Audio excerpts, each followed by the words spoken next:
It turns out that the experience of being an invisible person would be so terrible. To create a suitable disguise, they poured glue all over my body and spread it evenly across my face, then used an electric fan to dry it quickly. After the glue solidified, they used a small knife to cut an opening at the mouth, then cut 2 holes where the eyes would be. Just like that, a realistic human skin mask was created, and finally, they put sunglasses on me. I finally looked like a normal person. But over the following days, they administered massive drug injections to me daily. Confined in the laboratory, I became increasingly agitated, so on this particular day, I ignored my companion's attempts to stop me and resolutely left this place. When I returned home, I accidentally caught my neighbor across the street changing clothes. But just as I was filled with anticipation, she would pull the curtains shut. This left me somewhat disappointed, but when I looked at myself in the mirror, I suddenly realized that I now possessed the ability to become invisible, and thus an evil thought surged from deep within my heart.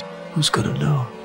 So as she was showering, I quietly rang the doorbell. To my surprise, she didn't open the door but instead peeked through the peephole. Seeing no one outside, she turned to leave. So I buzzed the doorbell 3 times, which finally irritated her. As soon as she opened the door, I slipped inside quietly. Before she realized what had happened, I pushed her onto the bed.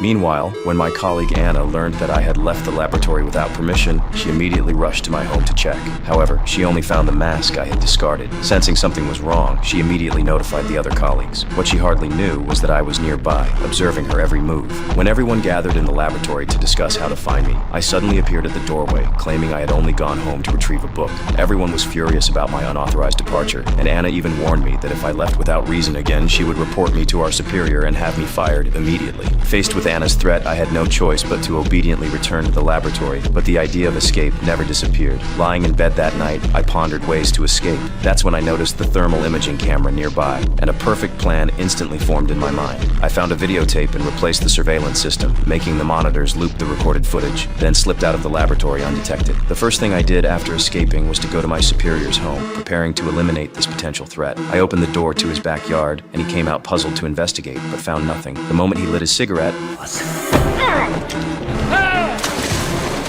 I ended my superior's life. The next step was to settle accounts with the team members because only they knew my true identity. When they tried to escape via elevator, they discovered the access code had been changed. I told them through the intercom that our superior was dead and now no one would leave alive. Relying on their numerical advantage, the group rushed toward the broadcast room, searching everywhere with thermal imaging equipment, and indeed discovered a human figure. Just as they prepared to subdue the target with tranquilizer guns, what appeared from the cabinet was the corpse of a colleague who had been left behind earlier. She had already been murdered. Everyone fell into panic, not knowing what my next move would be.